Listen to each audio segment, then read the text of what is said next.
Headlines के प्रायोजक हैं टफ ऑन टीएमटी। अब इंडिया बनेगा एक्स्ट्रा टफ।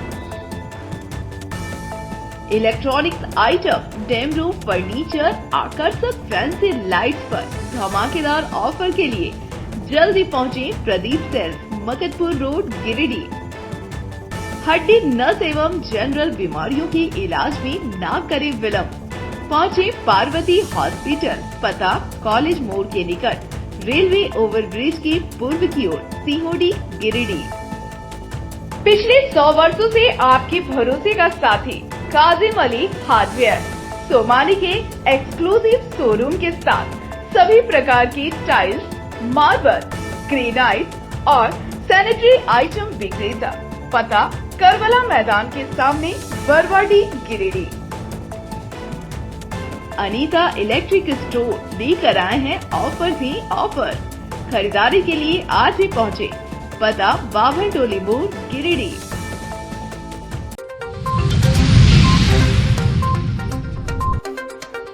शहर में पेयजल समेत 45 योजनाओं का मंत्री सुदीव्य कुमार ने किया शिलान्यास। 7 करोड़ की लागत से होगा निर्माण, लोगों में खुशी की लहर।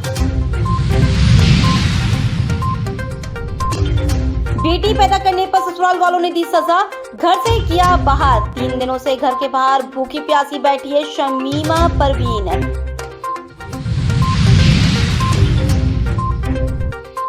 सरिया बाजार में भीषण गर्मी के बीच लचर विद्युत व्यवस्था से लोग परेशान। सुधार नहीं होने पर बिजली विभाग को आंदोलन करने की दी धमकी।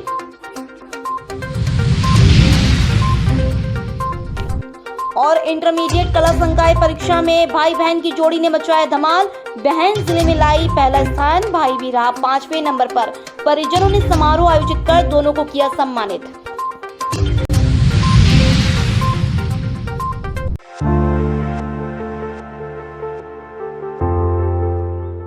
गिरिडीह शहरी क्षेत्र के लिए 45 योजनाओं का शिलान्यास रविवार को नगर विकास मंत्री सुदीव्य कुमार सोनू के द्वारा किया गया।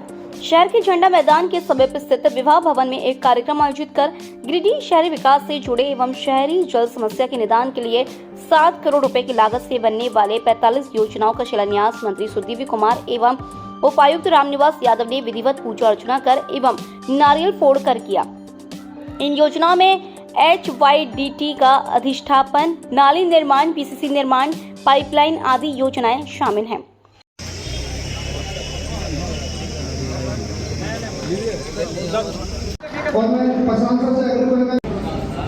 लगभग 7 करोड़ के द्वारा भी कोई अगर अनियमितता या कमजोरी बढ़ती जा रही है, तस्लीम को पूछे तो उसका नहीं है। इधर भी इसी तरह खींचते जाइए, आइए।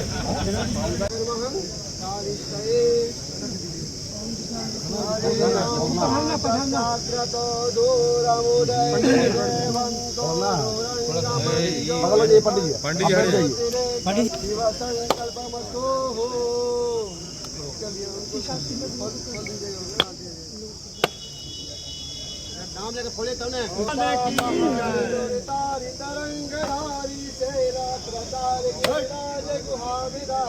कार्यक्रम को संबोधित करते हुए मंत्री सुदीव्य कुमार ने कहा कि वर्तमान में पेयजल आपूर्ति से होने वाली समस्याओं के समाधान के लिए जिले के अलग अलग चयनित स्थानों पर नए प्लांट का स्थापना किया जाएगा। इन प्लांट्स को अलग अलग सेक्टर में बांटते हुए शहर में जलापूर्ति की जाएगी। इसे लेकर रूपरेखा तैयार कर लिया गया है और इसका टेंडर जारी कर जल्द ही काम शुरू कर दिया जाएगा। उन्होंने निगम के अधिकारियों को निर्देशित करते हुए कहा कि संवेदक जब तक पेयजल आपूर्ति योजनाओं को पूर्ण नहीं कर लेते हैं और जब तक नल से जल नहीं आ जाता है तब तक उनका भुगतान नहीं करें। नगर विकास विभाग से आज गिरिडीह नगर निगम क्षेत्र में 45 योजनाओं का शिलान्यास हम लोगों ने किया और निगम के पदाधिकारियों, कर्मचारियों को और संवेदकों को हमने स्पष्ट कहा है कि योजनाओं की गुणवत्ता प्रभावित नहीं होनी चाहिए और ससमय इसका लाभ गिरिडीह की जनता को मिलना चाहिए। वहीं कार्यक्रम को संबोधित करते हुए उपायुक्त रामनिवास यादव ने कहा कि वर्तमान में शहरी विकास के लिए 45 योजनाओं का शिलान्यास किया जा रहा है, जो कि शहरी क्षेत्र के लोगों के लिए अत्यंत आवश्यक है। इन योजनाओं के निर्माण के बाद यहाँ के लोगों को इसका पूरा लाभ मिलेगा।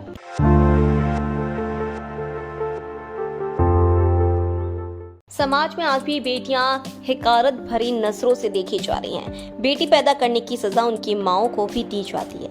ऐसे एक मामला गिरिडीह जिले के धनबाद थाना क्षेत्र के गर्जासरन पंचायत के मामाहरी गांव से सामने आई है। लगातार 2 बेटियां होने पर एक महिला को ससुराल वालों ने घर से निकाल दिया है। 3 दिनों से महिला अपनी दोनों बेटियों को लेकर ससुराल के बाहर भूखी प्यासी बैठी है। बेटी पैदा करने की सजा पर ससुराल वालों ने जमीन जायदाद व संपत्ति से बेदखल कर घर से बाहर किए जाने पर पीड़ित महिला समीमा परवीन ने स्थानीय थाना में लिखित आवेदन देकर न्याय की गुहार लगाई है।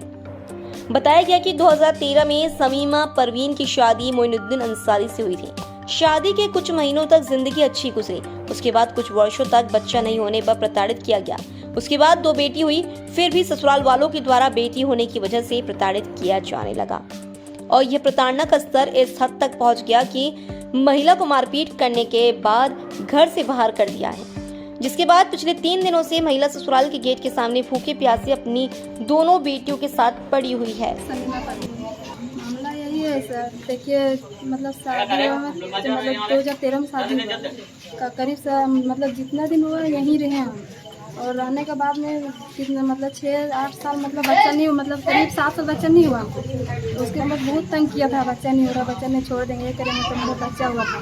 तो जब लड़की हुआ तो फिर मतलब बहुत परेशानी किया हमको। फिर बेटी पैदा किया, ये किया, वो बच्चा पैदा कर लिए, नहीं रहने देंगे। फिर भी एक मतलब फिर दूसरा बेटी हुआ तो फिर पूरा तंग किया हमको, मारपीट करने शुरू कर दिया। मेरा गोतनी मारा, सास मारा, ससुर मारा, देवर भी मारपीट किया, ननद भी किया और मेरा हस्बैंड फिर भी पेट में बच्चा था तो मेरा हस्बैंड का मारपीट के पेट में बच्चा खराब हो गया। और जब भी हम आते हैं घर, कल आए थाना द्वारा से पुलिस के प्रयासन से हम आए हैं तो ताला वो खुलवाया नहीं दिया, हम बाहर में थे और फिर जब हम घुस रहे हैं ताला फिर लग गया। और फिर जब ताला हम जब खुलवाने के लिए यहाँ आए तो और मेरा जो महिला दे रहा है सभी दूसरा पाटा मार दिया। अच्छा, आपको मारपीट भी कर रहा है? कितने दिन से है यहाँ? हम यहाँ हैं अभी करीब लगभग 3 दिन। 3 दिन से बाहर बैठे हुए हैं। त्योहार भी बीत गया? बीत गया, नहाने भी नहीं दिया हम लोग, बच्चा को अभी खाना नहीं दिया इसके घर में। हम लोग बाहर में बैठा रहे, भूखले प्यासे रहे।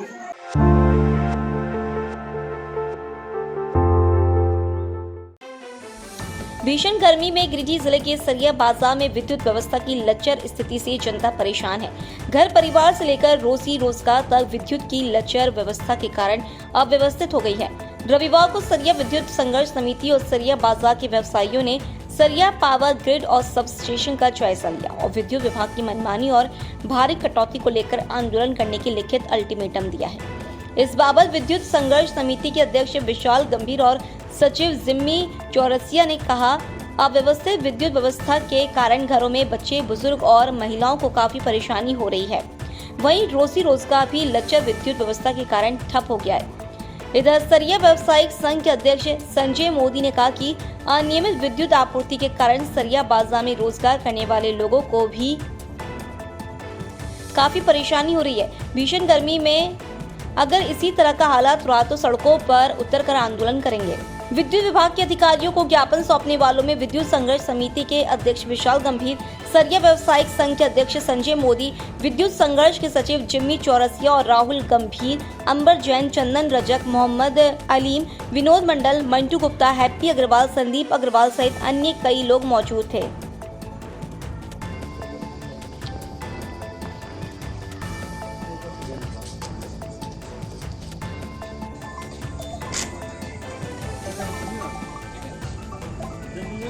अब छोटा दादा क्या भैया यार क्यों नहीं उतारेंगे यार? तुम मुझे उतार जाते, झटिया उतर जाते, क्यों नहीं उतारेंगे?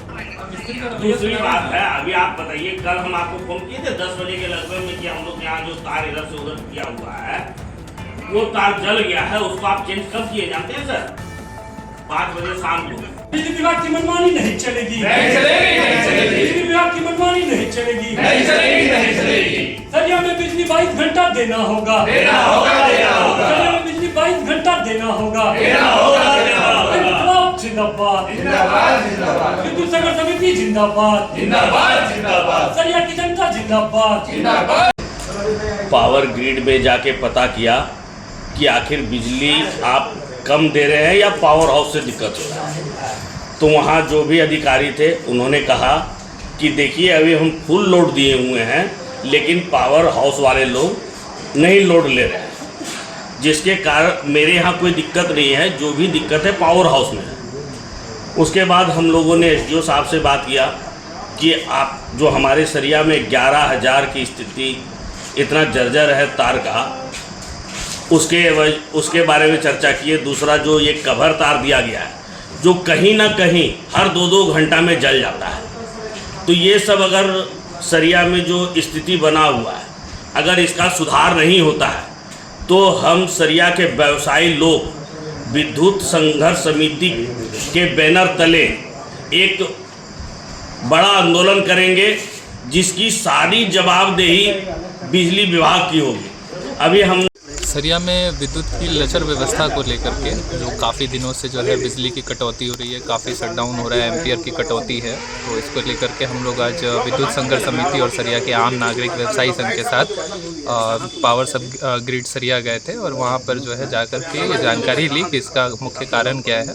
उन्होंने बताया कि जो है ऊपर SLDC से ये सप्लाई की प्रॉब्लम हो रही है, जो कि दिन में नॉर्मल रहता है और रात में जो है सप्लाई की कटौती होती है। और उसके बाद जो है अभी दिन में फुल सप्लाई होने के बाद भी पावर सब स्टेशन से कुछ निजी और तकनीकी कारणों के कारण जो है बिजली की कटौती जो है काफ़ी समय तक बाज़ार में की जाती है, जिसके विरोध में हमने एक अल्टीमेटम जो है पावर सब स्टेशन में भी और पावर ग्रिड में भी दिया है कि कटौती को अविलंब ठीक किया जाए। इस पर हमारे साथियों ने जो है हम लोगों ने AC साहब जो है गिरिडीह उनसे भी बात की है विद्युत विभाग के, और SDO साहब से भी बात करके इसको जल्द सुधार करने की बात की है। अगर ये जल्द सुधार नहीं होता है तो हम लोग पहले की तरह जिस तरह से हम लोगों ने ग्रिड और सब स्टेशन के लिए आंदोलन किया था, सड़क जाम किया था, अगर ज़रूरत पड़ती है तो हम लोग वो भी करेंगे। इसलिए इस पर जल्द विभाग जो है तत्काल संज्ञान ले।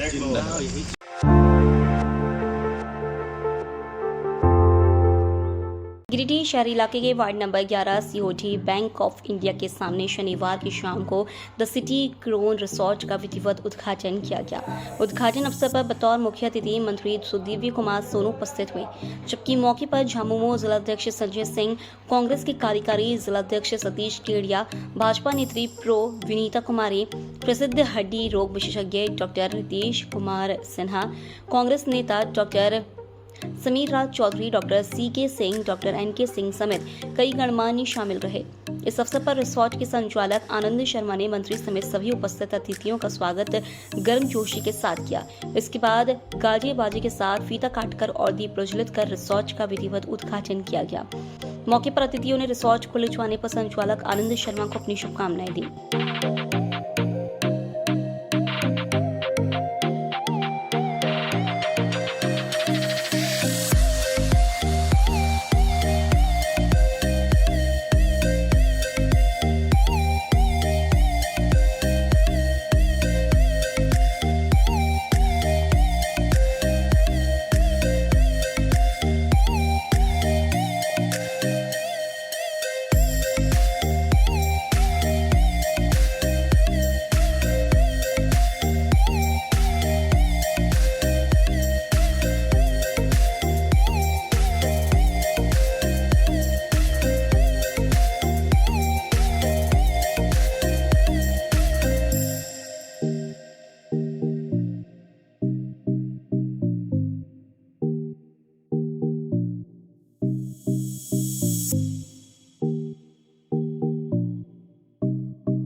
आज COD में एक नए बैंक्वेट हॉल का उद्घाटन हो रहा है। मेरी हृदय से शुभकामनाएं कि आने वाले दिनों में और बेहतरी हो और बेहतर प्रगति हो और इस क्षेत्र के लोगों को घर के नज़दीक एक सामाजिक कार्यक्रमों के आयोजन का एक बेहतर स्थल मिले और इनके व्यवसाय में ईश्वर करे कि दिन रात चौकी करें। वहीं इस अवसर पर रिसोर्ट के संचालक आनंद शर्मा ने कहा कि आम जनों के लिए रिसोर्ट में भरपूर सुविधा उपलब्ध है। यहाँ लोग विवाह, birthday party, kitty party, seminar समेत अपने हर आयोजन को यादगार बना सकते हैं। जी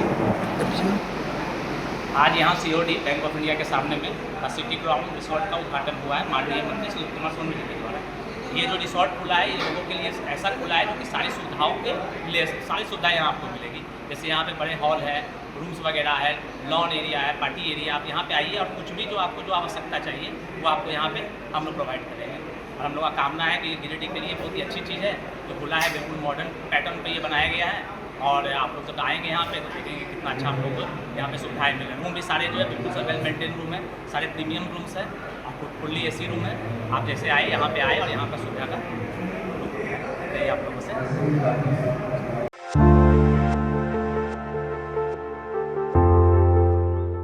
सलूजा गोल्ड इंटरनेशनल स्कूल में रविवार से 6 दिवसीय फुटबॉल टूर्नामेंट का दमदार आगाज हुआ। टूर्नामेंट के उद्घाटन समारोह में बतौर मुख्य अतिथि सलूजा गोल्ड इंटरनेशनल स्कूल के चेयरमैन अमरजीत सिंह सलूजा व विशिष्ट अतिथि गुलाम रब्बानी शामिल हुए।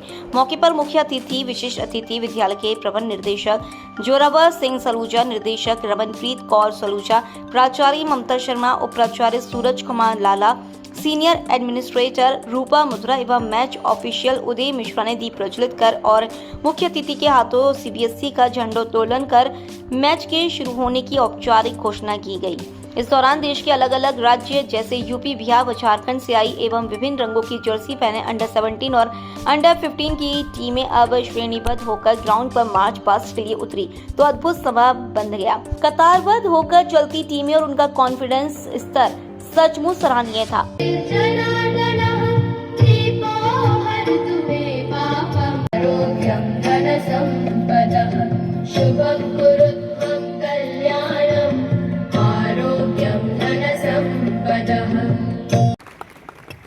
भारत भाग्य विधाता पंजाब सिंध गुजरात।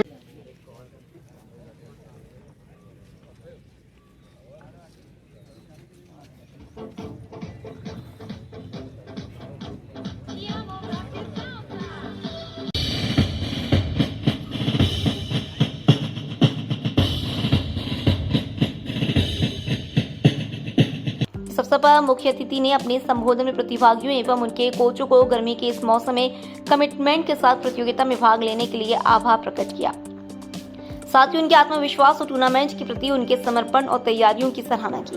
उन्होंने गिरिडीह को एक एजुकेशन हब के साथ साथ स्पोर्ट्स हब बनाने पर पूरा जोर दिया और सलूजा गोल्ड इंटरनेशनल स्कूल की इस प्रक्रिया में अहम भूमिका होने की बात कही। परिवार ने उनको भेजा है अपने बच्चों को और यहाँ से वो अपना भविष्य निर्धारित करेंगे खेल के अंदर में।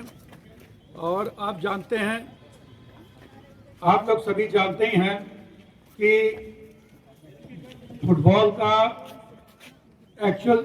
की एक्चुअल शुरुआत जो है वो इंग्लैंड से शुरू हुई थी। इसकी शुरुआत यह 1863 में इसकी शुरुआत हुई है इंग्लैंड के अंदर से और उसके बाद से ये लगातार जो है सो ये खेल जो है सो लोकप्रिय होता चला गया और आज ये पूरी दुनिया में खेला जाता है। और फुटबॉल जो है एक ऐसी चीज़ है कि इसका अगर मैं कहूँ तो इसका शौकीन मैं भी रहा हूँ और मैं भी कभी अपने ज़माने में आज से 60 साल पहले 55 साल पहले इसको मैं खेलता था और मुझे बहुत उसको खेलने में खुशी और होती थी और मुझे बहुत ये रोचक लगता था ये खेल भी। ये आज हमारे लिए गर्व की बात है कि आज हमारे यहाँ नेशनल इंटरनेशनल लेवल के मैच होने लग गए हैं गिरिडीह के अंदर में और सलूजा गोल्ड निरंतर प्रयास कर रहा है कि अच्छे से अच्छी सुविधा सभी बच्चों को मिले और यहाँ से जो भी टीम जाए वो कहीं ना कहीं जाकर के देश के अंदर में अपना नाम रोशन करे। आज ये तो जूनियर का जो हमारे यहाँ मैच हो रहा है ये लास्ट में जाकर के ये फाइनल में भी मैं ऐसी उम्मीद करता हूँ कि यहाँ से कुछ ना कुछ बच्चे जरूर फाइनल में भी पहुँचेंगे और यहाँ के स्कूल का भी नाम रोशन करेंगे और अपने देश का भी नाम रोशन करेंगे।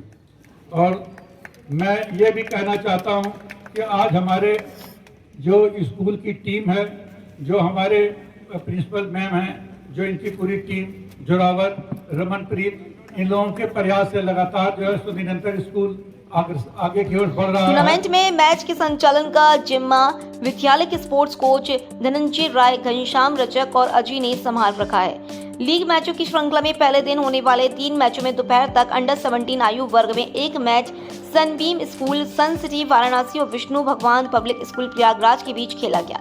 इस मैच में विष्णु भगवान पब्लिक स्कूल का दबदबा रहा। दोनों ही टीमों ने अच्छी शुरुआत की और एक दूसरे को गोल लेने से रोकने के लिए अपनी रक्षा प्रणाली को मजबूत रखा। मैच के दौरान मौका मिलते ही विष्णु भगवान पब्लिक स्कूल की टीम 4-1 के अंतराल से बढ़त ले ली थी और अंत तक उसे बरकरार रखा। सनबीम सन सिटी वाराणसी की टीम ने भी दमदार हमले किए पर उन्हें गोल में तब्दील नहीं कर पाई। दोपहर के बाद होने वाले मैचों में अंडर 17 आयु वर्ग में पहला मैच डीपीएस वाराणसी और सलूजा गोल्ड इंटरनेशनल स्कूल के बीच खेला गया था। डीपीएस वाराणसी 3-0 से बढ़त बनाई हुई थी और न्यूज लिखे जाने तक अंतिम मैच अंडर 15 आयु वर्ग में सलूजा गोल्ड इंटरनेशनल स्कूल और प्रोग्रेसिव पब्लिक स्कूल रांची के बीच होना था।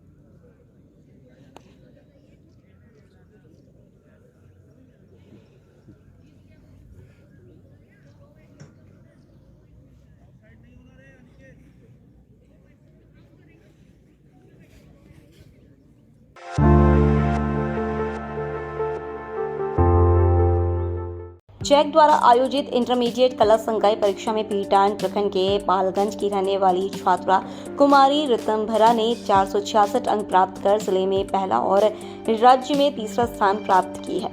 वहीं उसके भाई ऋषभ कुमार 446 अंक प्राप्त कर जिले में 5वां स्थान हासिल किया है। दोनों भाई बहन की सफलता से परिवार के लोग काफी उत्साहित है। रविवार को परिवार वालों और रिश्तेदारों ने दोनों भाई बहनों की हौसला अफजाई के लिए शहरी क्षेत्र के सीओडी पटेल नगर में एक समारोह आयोजित कर सम्मानित किया और मिठाई खिलाकर दोनों भाई बहन को शुभकामनाएं दी। दोनों भाई बहन के इस सफलता पर शुभकामनाएं देने के लिए परिजन व रिश्तेदार दूर दूर से पहुंचे थे। दोनों भाई बहनों ने इस सफलता का श्रेय अपने माता पिता और गुरुजनों को दिए हैं। उन्होंने कहा कि उनके पिता अभय कुमार उपाध्याय पारा शिक्षक हैं। कहा कि कम संसाधनों में भी उन्होंने पिता और गुरुजन के बताए मार्ग पर चलकर यह सफलता हासिल की है और आगे भी इसी तरह से कड़ी मेहनत करते हुए सिविल सेवा की परीक्षा में बेहतर प्रदर्शन कर समाज की सेवा करना चाहते हैं। मेरा नाम ऋषभ कुमार है और मैंने इंटर कला का एग्जाम दिया था 12th क्लास का और उसमें मैंने 446 अंक लाया है और जिसके कारण मुझे जिला में 5वां स्थान मिला है और इसका श्रेय मैं अपने माता पिता और शिक्षकगण और जितने भी लोग जिन्होंने मेरे सहायता की है उनको मैं इनका श्रेय देना चाहता हूँ। और जो आगे इस एग्ज़ाम को देना चाहते हैं 12th के एग्ज़ाम जो देंगे हमारे छोटे भाई बहन उन लोग को मैं एक बात बोलना चाहूँ कि मेहनत को हमेशा बनाए रखना है और कड़ी मेहनत के साथ प्रयास करना है। क्या लक्ष्य है आगे क्या? मेरा आगे चल के लक्ष्य सिविल सर्विसेज एग्ज़ाम को क्वालिफाई करना है और IAS बनना है। क्या नाम है? मेरा नाम कुमारी ऋतंभरा है। मैं इंटर की परीक्षा में 466 अंक प्राप्त की हूँ, जिसके कारण मेरा राज्य में तीसरा और जिले में प्रथम स्थान रहा है और मैं आगे चलकर सिविल सर्विसेज की तैयारी करना चाहती हूँ और इस रिजल्ट का श्रेय मैं अपने माता पिता और अपने अभिभावकों के साथ शिक्षकों को देना चाहती हूँ। 5वां स्थान प्राप्त किया है। इन लोगों ने काफी कड़ी मेहनत किया है। सीमित संसाधनों के बावजूद भी इन लोगों ने अपने लगन परिश्रम और गुरुओं के आशीर्वाद से और गुरुओं के सहयोग से काफी मेहनत किया है। न कोई होम ट्यूशन नहीं, कोई ट्यूशन नहीं, सिर्फ स्कूल का और अभिभावक के खर्चे पर सारा इन लोगों ने अपना तैयारी किया और आज यहाँ तक पहुंचा है। और मैं आगे चाहता हूँ जो इन लोगों का उम्मीद है सिविल सर्विसेज की तैयारी करने का। हमको बहुत खुशी लग रहा है, बहुत ज्यादा। हम लोग तो मतलब कोई सुविधा नहीं दिया, कोई साधन नहीं दे पाए बेटी को, फिर भी टॉप निकली। हमको इसका बहुत खुशी है और हम यही चाहते हैं कि हम गरीबी से हम लड़ सकते हैं पर नाकामयाबी से नहीं लड़ पाएंगे। सबसे पहले बच्चों की मेहनत, सीमित साधनों में भी इन्होंने असीमित मेहनत किए हैं और इन सबसे ज्यादा इनके श्रेय इनके माता पिता का जाता है, जिन्होंने कड़ी मेहनत करके बच्चों को इतने कम सीमित साधनों में भी इन लोगों को आगे बढ़ाए हैं। यह सच में एक आश्चर्य जैसा लगता है कि डिस्ट्रिक्ट ही नहीं, स्टेट में भी इन्होंने अपना स्थान प्राप्त किया है।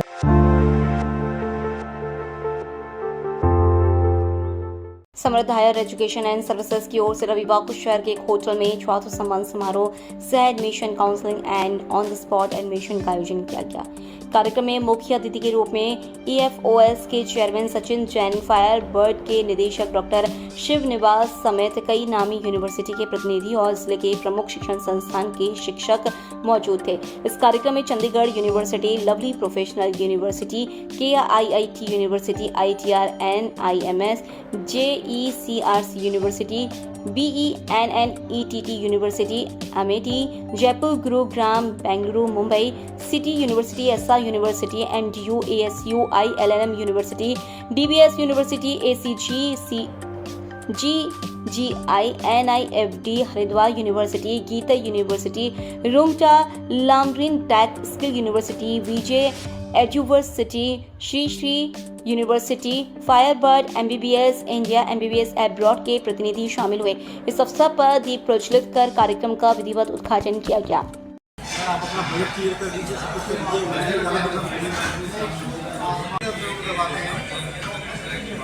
और यहाँ पर मनी प्राप्त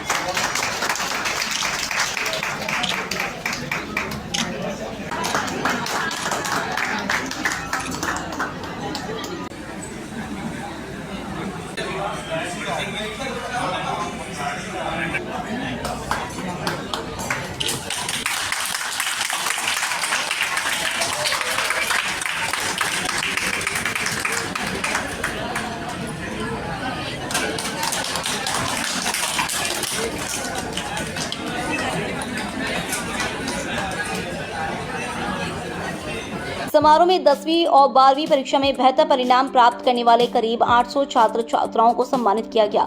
साथ ही साइंस विषय में गिरिडीह से टॉप करने वाली साक्षी को समारोह के ऑर्गेनाइजर संस्था समृद्ध हायर एजुकेशन एंड सर्विसेज की ओर से टैबलेट देकर सम्मानित किया गया।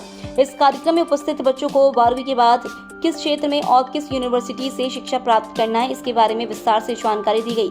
साथ ही अलग अलग क्षेत्र में कैसे अपने आप को प्लेसमेंट किया जा सकता है, इसके बारे में बताया गया। मौके पर जानकारी प्राप्त कर 70 से अधिक विद्यार्थियों ने अपने पसंद के यूनिवर्सिटी में अपना नामांकन कराया।